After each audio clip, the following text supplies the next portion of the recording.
There you go. We're on. We're live. Good morning, mayors and members of council.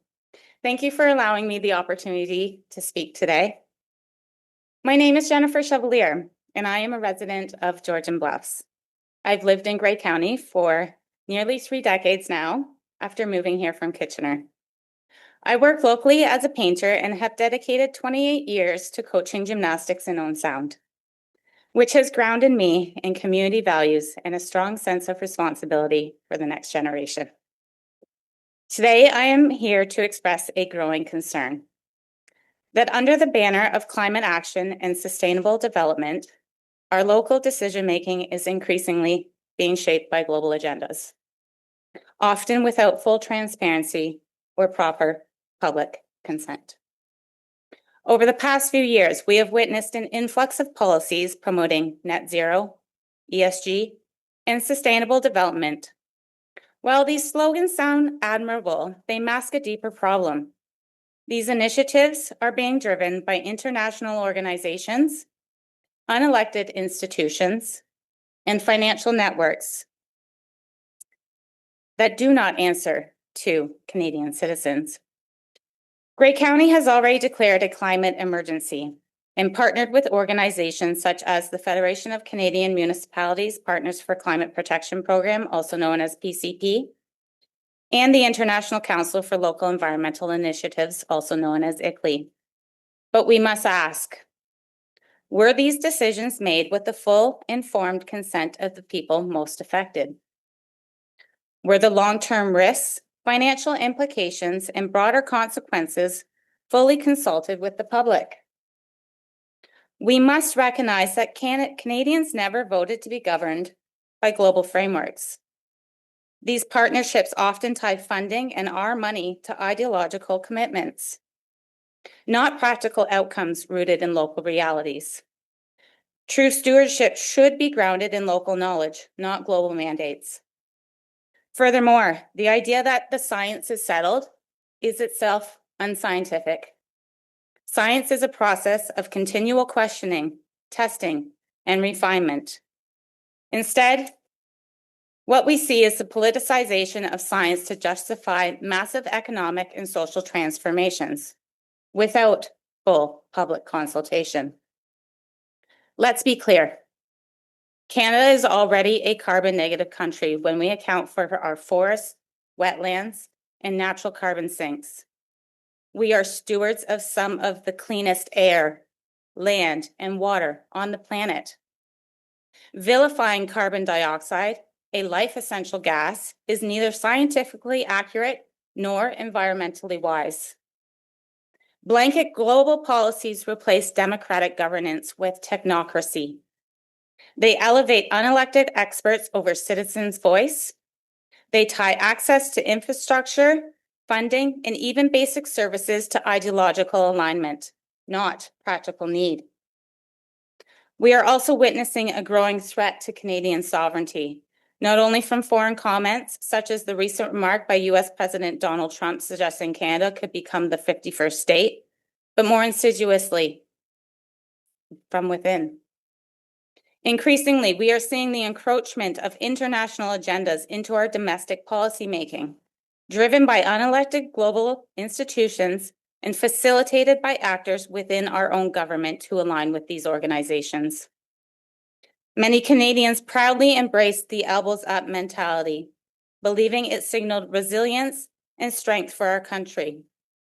Just months ago, we loudly declared Canada is not for sale, rejecting the idea of becoming the 51st state. But where is that fighting spirit now? When we are being pushed into compliance with policies crafted by institutions and unaccountable NGOs that owe no allegiance to Canada and bear no accountability for their impact on our lives. Surely, this is the same patriotism should apply. If we are truly committed to defending our sovereignty, we must be consistent in that defense. Whether the pressure comes from abroad or through quiet compliance with frameworks that bypass the democratic process, we are at a crossroads. Either we recommit to local governance, informed public consultation, and made in Canada solutions, or we continue down a path of external influence and diminishing local control. Therefore, I respectfully urge this council to reconsider the foundation of its climate emergency declaration. I ask that council commits to decisions grounded in robust, verifiable science, and carefully consider the real-world impacts of policies like net zero on our economy, our environment, and our way of life. I strongly recommend that council direct staff to locate any motions related to Grey County's participation in the FCM Partners for Climate Protection Program and KICLEI initiatives and bring them forward for reconsideration, exercising your power of choice and your responsibility to the people you serve. At minimum, pause further implementation and conduct a full review with meaningful public consultation, open communication, and a careful reassessment of the financial, social, and environmental impacts.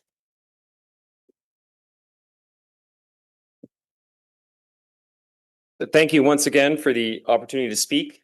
My name is Dieter Stadnik, a resident of West Grey. Building on the important points just made, local over global governance, I will focus on the financial and operational burdens these global frameworks are placing on our municipalities and question whether this is truly serving the people of Grey County. Programs like the FCM's Partners for Climate Protection and KICLEI are not free programs. They come with serious hidden costs, long-term financial obligations, and operational strain. To meet all milestones in the PCP program alone, estimates range from $7.2 million to over $192 million. Money that could otherwise support critical local priorities such as infrastructure, housing, healthcare, bridges, and public services. Even the earlier milestones, such as the baseline emissions inventory, can cost municipalities between $10,000 and $50,000. Later phases, like full climate action plans, can easily exceed $1 million or more, with ongoing costs for energy efficient retrofits, municipal fleet upgrades, smart city technologies, renewable energy projects, and staff time. It's important to recognize that the Going Green in Grey Climate Action Plan is not a legislated requirement. Municipalities are not mandated by the province to create or implement climate action plans, and Grey County's involvement in the Partners for Climate Protection program only requires completion of milestone 1 to remain in good standing. While the Planning Act does require municipalities to include general climate considerations within their official plans, there is no legal obligation to dedicate additional staff time or our money to implementing non-binding climate targets or policies beyond this. Given current budget constraints and competing priorities, Council has full discretion to reassess whether continued investment of staff time and our money into the implementation of this voluntary plan is justified or in the best interest of the county. So far, publicly disclosed spending on Grey County's climate initiatives includes $250,000 to implement the Climate Action Plan, $200,000 for 20 EV chargers with a pending 50% grant application, $30,000 in consultation fees, and approximately a $10,000 fee for inter-county collaboration, totaling approximately $490,000. Grey Highlands is the only municipality that disclosed the cost of its greenhouse gas inventory at $24,000. Yet, similar data and colorful graphics appear in the Going Green in Grey plan for all 9 municipalities, suggesting similar spending that remains undisclosed. Additional costs for programs like energy audits, heat pump installations, experimental agriculture, and participation in federal partnerships and funding programs have not been itemized. Staff time, a significant expense, has also not been accounted for. Despite repeated requests to the county clerk for a full accounting, only vague budget documents have been provided, revealing a troubling lack of transparency around public spending and accountability in the implementation of this. Yet, despite this massive investment, how much of our carbon footprint has actually been reduced? How do these costs compare to measurable benefits? Where is the transparent accounting for these outcomes? This is not responsible stewardship of public money. Furthermore, liability remains a major concern. Who is liable? The FCM, KICLEI, and federal government waive all liability for any problems resulting from these programs. If costs spiral, if projects fail, or if public dissatisfaction grows, will the taxpayers be left holding the bag? And for what exactly? Canada contributes only 1.5 to 1.6% of global carbon emissions based on prevailing climate models, which rely on unproven hypothesis that anthropogenic carbon emissions are the primary driver of global temperature increases. Even if Canada were to reach net zero, the projected reduction in global temperature is estimated to be only around 0.01 to 0.02 degrees Celsius. An amount so small it would have no measurable impact on the global climate outcomes. Nevertheless, the cost of achieving net zero could range from 1.1 trillion to 2 trillion by 2050, requiring an annual expense of 125 to 140 billion from Canadians. This raises serious questions. Is this cost justified by the results? And who benefits? Our residents or the institutions driving these frameworks? When the projected climate impact is virtually undetectable, yet the financial burden is enormous, we must ask, is this truly about protecting the environment, or is it a government-driven economic agenda shaped by global institutions masquerading as environmental policy? Participation in these programs is voluntary, and that means the right to withdraw also remains on the table. Grey County is not alone in questioning these costly programs. Across the country, several municipalities have either ended their partnerships or scaled back their climate targets, recognizing the unrealistic costs and burdens these frameworks impose on local communities. You can just use Lethbridge as an example, went from 40 to 20% as their target. Given the escalating cost, the vague outcomes, and the growing public concern, it would be prudent for this council to exercise that right and refocus efforts on community-driven environmental stewardship.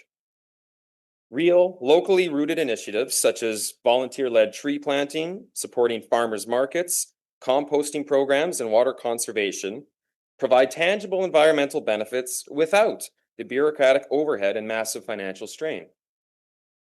We've already collected 274 signatures supporting this reconsideration. Meanwhile, the minutes from Climate Change Task Force, as adopted in PDR CCTF 0322, claim strong public support for a climate action plan, based on only 25 people attending engagement sessions and just 11 written submissions. Is that truly reflective of our community's voice? Good governance demands meaningful consultation, not rubber stamping international agendas based on incomplete data and limited public feedback. I urge this council to reconsider participation in the FCM and KICLEI programs, prioritize local, practical, Canadian-made solutions that reflect the true needs and aspirations of Grey County residents, and invest in initiatives that our people can see, feel, and support without risking our autonomy, our money, and our way of life. We respectfully ask this council to reconsider Grey County's climate emergency declaration and its participation in the FCM Partners for Climate Protection Program and KICLEI initiatives. These commitments were made with the best of intentions to protect our environment and secure a strong future. However, with new insights, shifting realities, and a growing concern about the broader impacts, it is both wise and courageous to re-examine our path forward. True leadership is not about never changing course. It is about having the strength to listen, to learn, and act in the best interests of the people you serve. We believe Grey County has the opportunity to set a powerful example, one that prioritizes local stewardship, economic resilience, and democratic decision-making rooted in the voices of its residents. Together, we can build a future that reflects the unique character and true needs of our community. We respectfully urge you to lead this important conversation, and we ask that Council formally communicate how it may plan to move forward. As concerned residents, we believe timely follow-up is not only appropriate, but essential to maintaining public trust and accountability. Thank you. Thank you.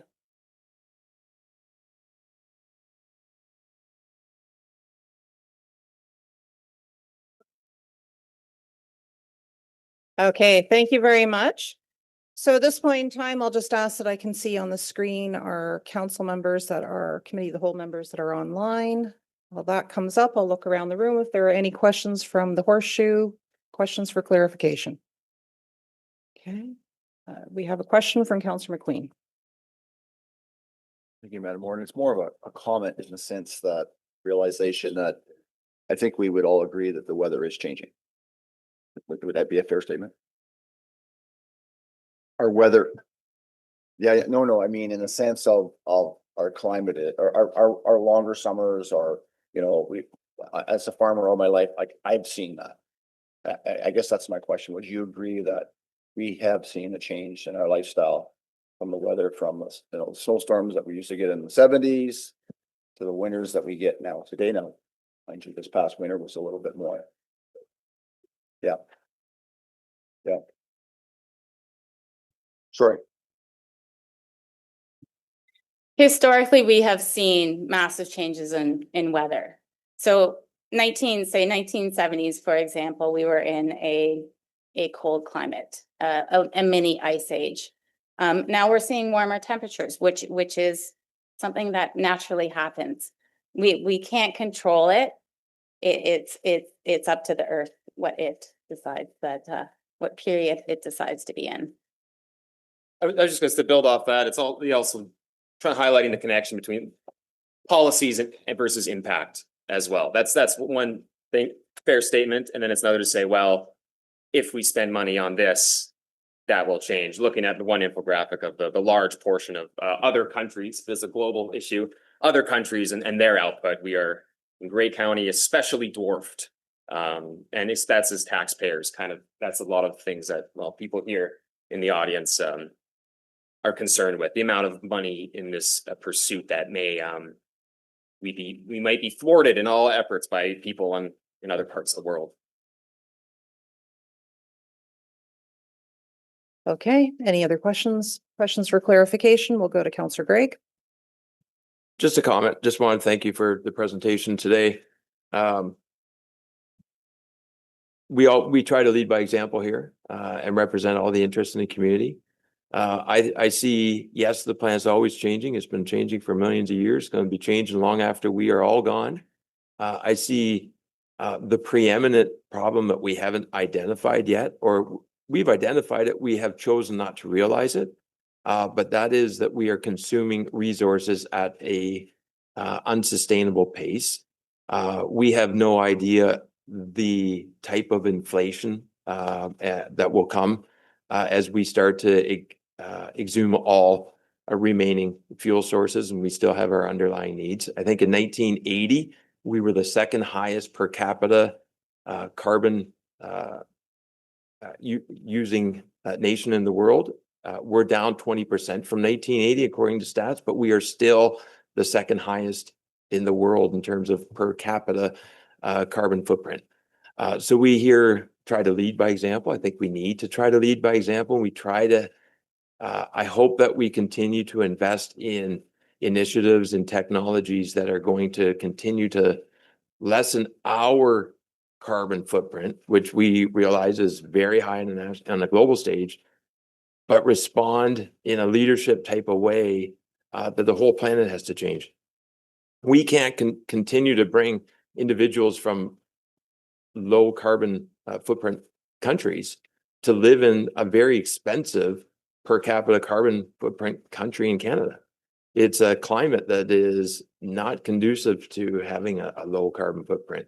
It's a big, vast country that we travel everywhere across great, vast expanses of land. So there are unique challenges here. We've tried to lead by example in the past. I hope we continue to try to lead by example. But I think we have to realize that time goes by very quickly. And we have a small window of opportunities still remaining in front of us to respond to the vast consumption of resources. We are a mature society here in Canada. You don't have to be a Rhodes Scholar to realize that we have homelessness prevalent across North America. And we are watching other parts of the world start to consume way more resources than we are. and they have exponential opportunity to increase those resources. At the end of the day, it's a limited amount of resources that we're all going to be chasing. So I hope that we can all still pursue actions that limit our actual carbon footprint in a way that recognizes the limited resources for the next generation, or even more so the generation after that. But thank you very much for the information presented here today. Okay, thank you very much. Are there any other questions for the deputation? Okay, not seeing any further hands then. So thank you very much. And we have received your presentation for information. So we appreciate you coming in and taking the time to share that with us. Thank you.